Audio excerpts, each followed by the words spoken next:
കൃത്യമായിട്ടും കേരളത്തിലിപ്പോൾ നടക്കുന്ന അവിശുദ്ധ കൂട്ടുകെട്ട് BJP CPM ഡീലാണ് എന്നുള്ളത് ഞങ്ങൾ വ്യക്തമായിട്ടുള്ള ആരോപണം ഉന്നയിച്ചിട്ടുണ്ട്. അത് വെറുതെ ഉന്നയിച്ചതല്ല, നിങ്ങൾക്ക് നോക്കിയാൽ അറിയാം. CPMൻ്റെയും BJPയുടെയും സ്ഥാനാർത്ഥി പട്ടിക നോക്കിയാൽ അതിൽ കൃത്യമായി മനസ്സിലാകും പരസ്പരമായ അന്തർധാര, സഹായിക്കാൻ വേണ്ടിയിട്ടുള്ള അന്തർധാരയുണ്ട്. മുഖ്യമന്ത്രി കഴിഞ്ഞ കുറേ നാളുകളായിട്ട് കോംപ്രമൈസ്ഡ് ചീഫ് മിനിസ്റ്ററാണ്. മോഡിയുടെ മുന്നിൽ ഒന്നും പറയാൻ പറ്റില്ല. EDയെ പേടിച്ചിട്ട് ജീവിക്കുന്ന മുഖ്യമന്ത്രിയാണ് കേരളത്തിലെ മുഖ്യമന്ത്രി.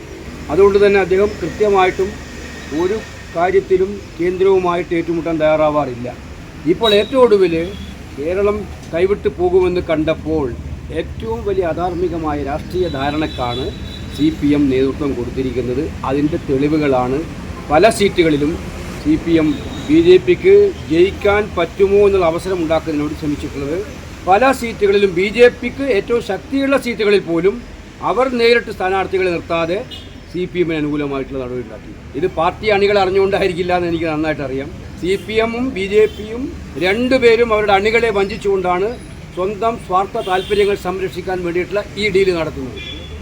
തിരഞ്ഞെടുപ്പ് ഫണ്ടിലേക്ക് വാങ്ങിച്ച കോടിക്കണക്കിന്, അത് ചെറിയ പൈസയൊന്നുമല്ല, കോടിക്കണക്കിന് രൂപ ഈ തിരഞ്ഞെടുപ്പ് നടത്താൻ കാണുന്നില്ല നമ്മളെല്ലായിടത്തും ബോർഡുകളും ഹോർഡിങ്സ്. എന്തൊരു ദൂർത്താണ് ഒഴുക്കാൻ നടന്നത്. അപ്പോൾ അതിൻ്റെ ഏറ്റവും വലിയ അഴിമതിയാണ് നടന്നിരിക്കുന്നത് കാര്യം സംശയമില്ല. ഇതിന് എക്സൈസ് മന്ത്രി മറുപടി പറയണം, മുഖ്യമന്ത്രി മറുപടി പറയണം.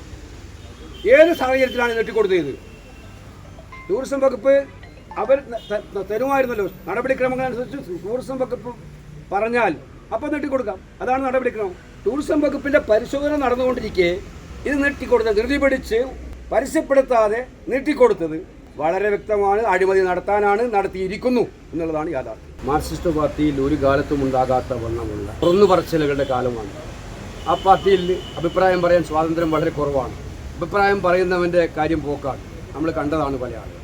പക്ഷേ ഇപ്പോൾ ഈ പാർട്ടിയെ രക്ഷപ്പെടുത്താൻ പറഞ്ഞേ പറ്റൂ എന്ന് മനസ്സിലാക്കിയിട്ട് അഭിപ്രായം പറയാൻ ആളുകൾ ഓരോ ദിവസവും പുറത്തു വന്നുകൊണ്ടിരിക്കുക.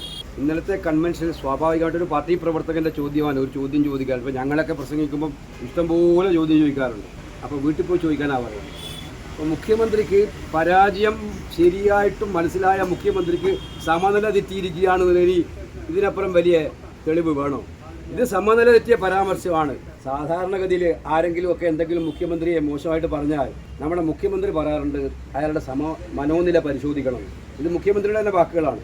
പാർട്ടി സഖാക്കൾ ആർക്കെങ്കിലും പാർട്ടിയോട് താല്പര്യമുണ്ടെങ്കിൽ അവർ ചോദിക്കണം മുഖ്യമന്ത്രിയോട്, അങ്ങയുടെ മനോനില ഒന്ന് പരിശോധിക്കണം.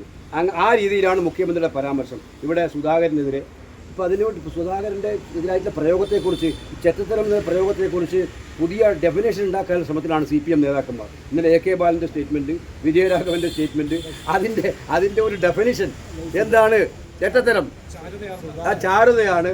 ഇന്നലെ വേറെ ഒരാൾ, ഇപ്പം ഇന്നിപ്പം ബാലൻ പറഞ്ഞിരിക്കുന്നത് തെറ്റല്ല, രണ്ടും രണ്ടാണ്, ചെറ്റയും ചെറ്റത്തരവും രണ്ടാണ്. അപ്പോൾ ഈ കമ്മ്യൂണിസ്റ്റുകാരുടെ ഏറ്റവും പ്രധാനപ്പെട്ട ജോലി ഇത്തരം ഭാഷാപ്രയോഗങ്ങളുടെ ഡെഫിനിഷൻ, നിർവചനം കണ്ടുപിടിക്കലാണ്.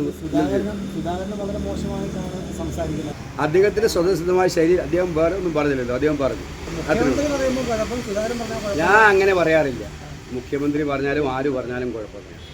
നമ്മളെ സംബന്ധിച്ചിടത്തോളം വ്യക്തമായിട്ട് പറയാൻ ആഗ്രഹിക്കുന്നത്, മുഖ്യമന്ത്രി അധികാര സ്ഥാനത്തിരിക്കുന്ന ആളാണ്. മുഖ്യമന്ത്രി അധികാര സ്ഥാനത്തിരിക്കുന്ന ആളാണ്.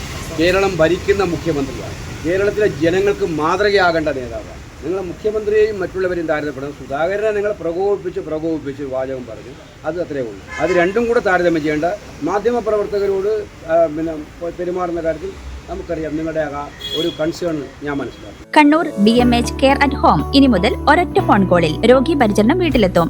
പരിചയസമ്പന്നരായ നഴ്സുമാരുടെയും ഡോക്ടർമാരുടെയും മറ്റ് വിഭാഗങ്ങളുടെയും സേവനം വിളിക്കൂ 9061 423 423.